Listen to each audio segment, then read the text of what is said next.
My beloved sisters and daughters, the house is dark. The world is asleep.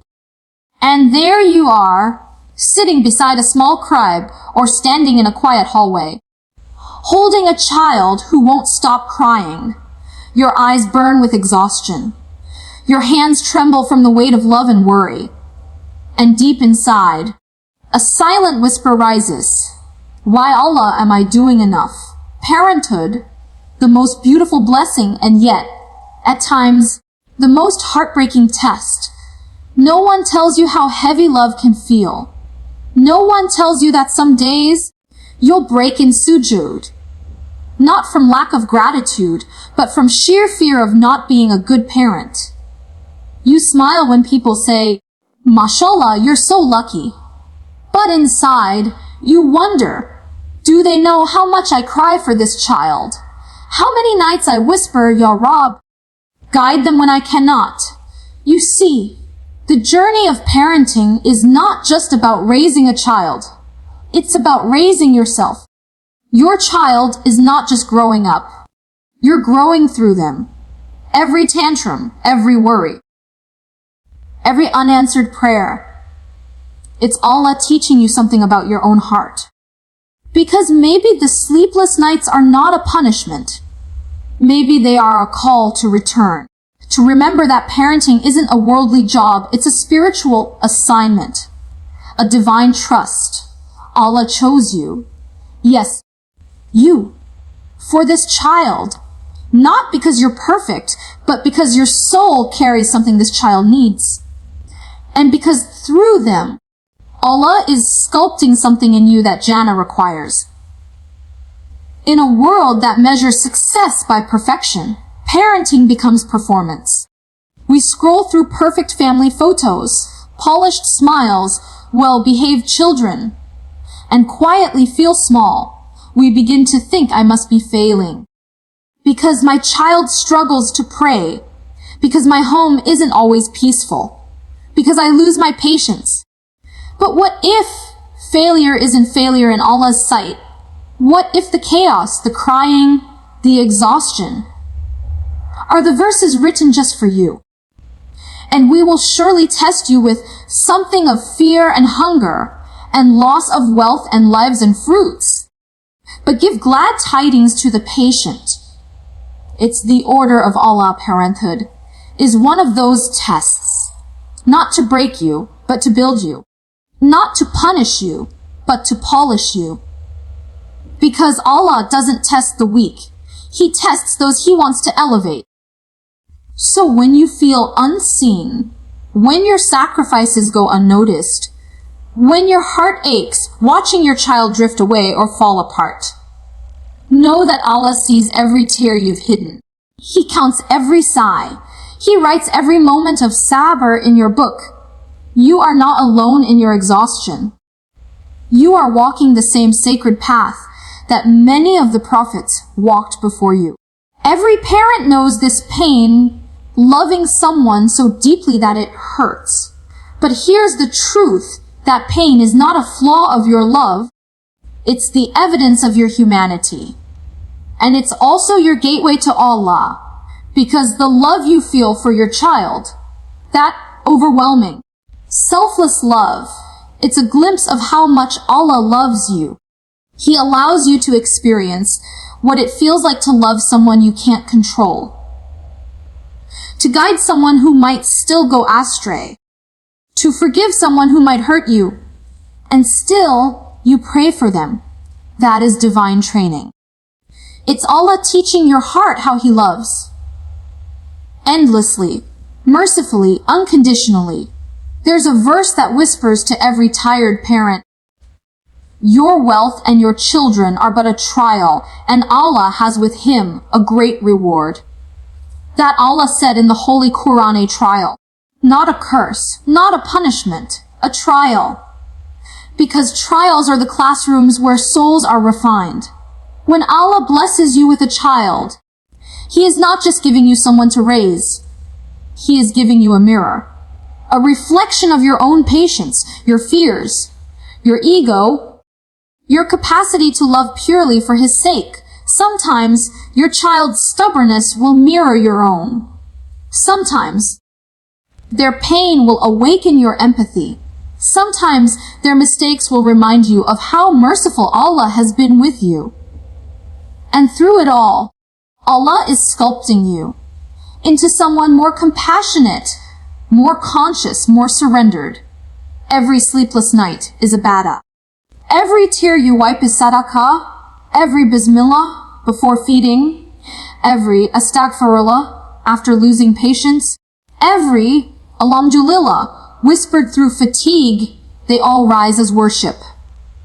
When you hold your child, you are holding a trust from Allah, an amanah. Their soul was written in the heavens, and for reasons only Allah knows, it was handed to you. You are not raising a child for this world. You are raising a soul for the hereafter. A soul that might stand beside you on the day of judgment and testify that you tried, that you prayed, that you loved for the sake of Allah. So even when your efforts feel unseen, remember the angels saw them. The Lord of mercy saw them. And every act of patience is being recorded for a day when patience will shine brighter than gold. Parenthood is not about control. It's about connection. Connection to your child and through them to Allah. He teaches you through them, through the moments you lose control, to remind you who truly has it. Through the moments of fear, to teach you tawakkul. Through the moments of heartbreak, to show you that He is the only one who can truly guide hearts. And when you begin to see your child not as a test to survive, but as a means to grow closer to Allah, your entire perspective shifts. Your home becomes a sanctuary, your exhaustion becomes worship, your love becomes remembrance. And it is He who made you successors upon the earth and raised some of you above others in degrees that He may try you through what He has given you. It's Allah said in the Holy Qur'an, Parenthood, then is not just a blessing to enjoy, it's a trust to honor, a journey that polishes your soul for Jannah.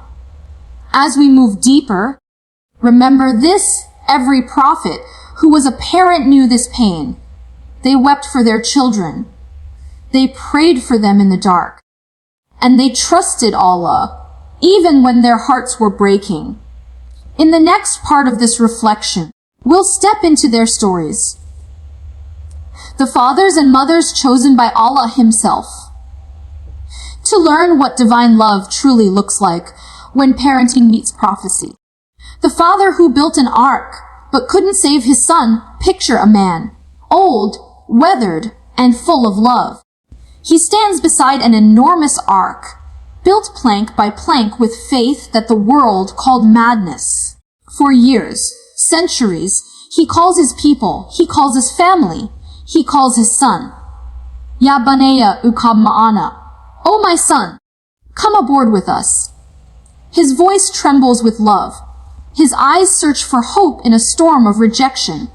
But his son, standing at a distance, shakes his head. I will take refuge on a mountain to protect me from the water. It's the order of the Allah, and in that moment, the sky splits open. Waves rise like mountains. The father's heart shatters. Imagine the prophet who spoke directly to Allah, watching his son slip away into the flood. He had done everything right. He had prayed. He had guided. He had loved. But guidance doesn't belong to the parent. It belongs to Allah. Indeed, you do not guide whom you love, but Allah guides whom He wills. Subhanallah. What a heartbreaking reminder. Even a prophet, chosen by Allah, could not force guidance into the heart of his own child. So what about us? We lose sleep over our children's prayers, their choices, their future, and yet, Prophet No teaches us, do your best, and then let go. Let go, not out of hopelessness, but out of tawakkul. Because Allah never asked you to control your child's heart, only to guide it with love and sincerity. sound fades to soft rain. A moment of silence. Sometimes love means building the ark, even when your child refuses to enter. It means continuing to pray, even when they walk away, and trusting that one day, your tears might become the very dua that saves them.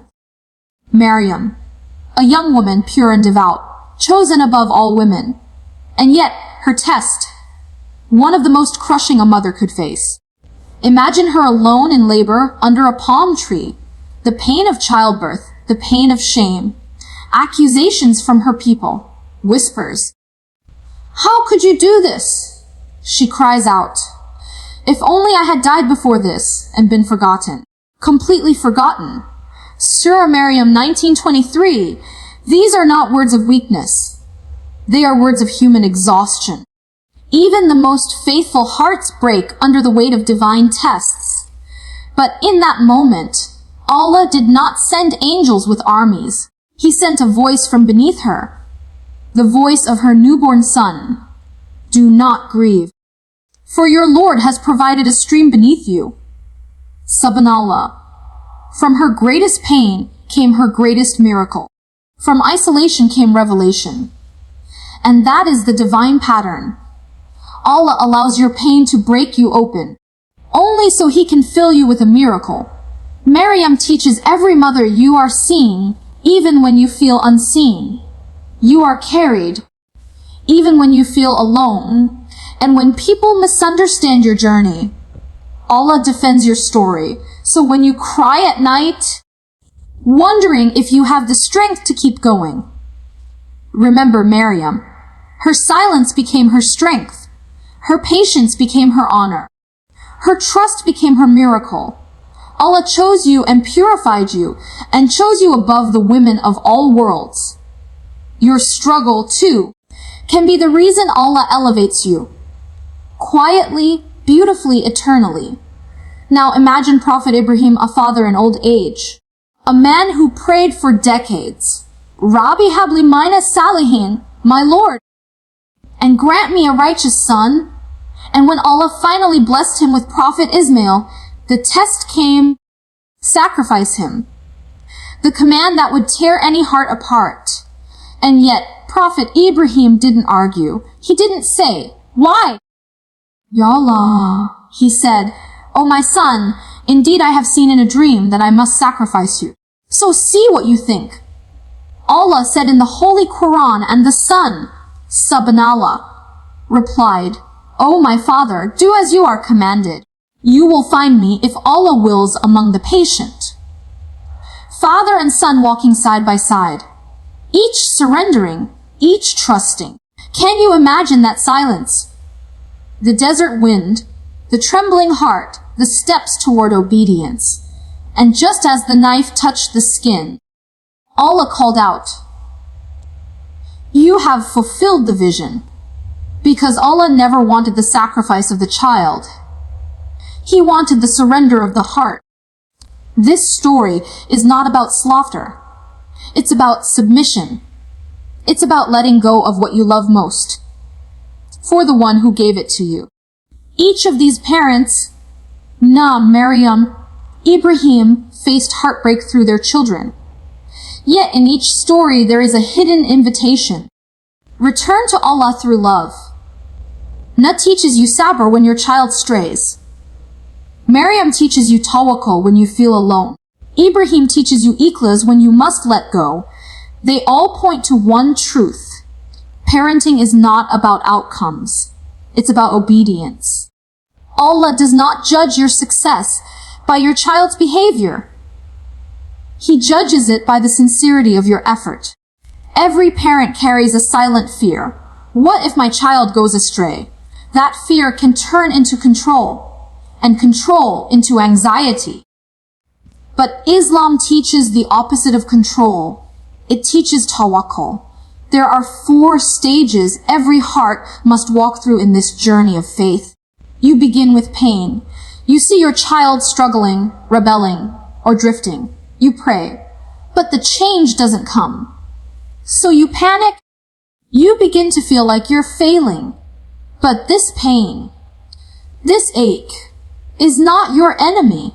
It's Allah knocking on the door of your heart, saying, let go. Come back to me. You begin to realize that you were never in control, that your child's soul has its own journey. You are a gardener, not the rain. You can plant, you can water, but growth belongs to Allah. You finally release control. You fall into sujud, whispering, "Wa Allah guide them. I can't." And that moment, that tearful, trembling moment, is where healing begins. Because surrender isn't weakness. It's the strongest act of faith. And then comes peace. When you stop measuring your worth by results and start measuring it by sincerity. When you understand that Allah loves your child more than you ever could. That realization lifts a lifetime of worry from your heart. And He is with you wherever you are. Allah said in the Holy Qur'an, you realize you were never alone in this journey. Allah was with you in every sleepless night, every tear, every dua. The more you love your child for Allah's sake, the less fear controls you. Because love without Allah suffocates, but love through Allah liberates. When you love for His sake, you stop seeking perfection. You start seeking connection. You stop demanding outcomes. You start nurturing souls. And in doing so, you find something profound. Your parenting becomes worship. Your exhaustion becomes dhikr. Your love becomes a path to Jannah. You don't need to be a perfect parent. You just need to be a sincere one. Because sincerity, even in exhaustion, is what Allah values most. Indeed, Allah does not look at your forms or your wealth, but He looks at your hearts and your deeds. So, if your heart is tired but still praying, if your patience is thin but you still return to Allah, if your love feels messy but sincere, then know this: you are doing better than you think. In the final part of this journey, we will move from reflection to action, from surrender to building. We'll explore how to make your home a sanctuary, a place of remembrance, love, and peace. We'll close with practical steps, gentle du'as, and a cinematic ending, a reminder that Allah sees you and your tears are never wasted. My beloved sisters, there are moments in every parent's life when the silence of the night becomes heavier than words. When your child sleeps and you stare at their face, wondering if you're doing enough, if you're teaching them right, if you're leading them toward Allah or away from Him. Sometimes it feels like parenting is a test you never studied for, a test that keeps changing, a test that demands your patience, your heart, and your sleep all at once. You see, we dreamed of children as joy, tiny hands holding our fingers, laughter filling our homes, but then came the tears, the tantrums, the exhaustion, the fear that maybe we're failing. And in those quiet hours, when your child cries and you don't know how to help, you whisper, "Wa Allah, am I doing this right?" And Allah answers not with a sound, but with silence that teaches. Because this silence, this uncertainty, this overwhelming responsibility, it's not a punishment. It's a classroom. Parenthood is the first madrasa. Not for your child, but for you. That you thought you were raising a child, but Allah was raising you. He was teaching you patience through sleepless nights.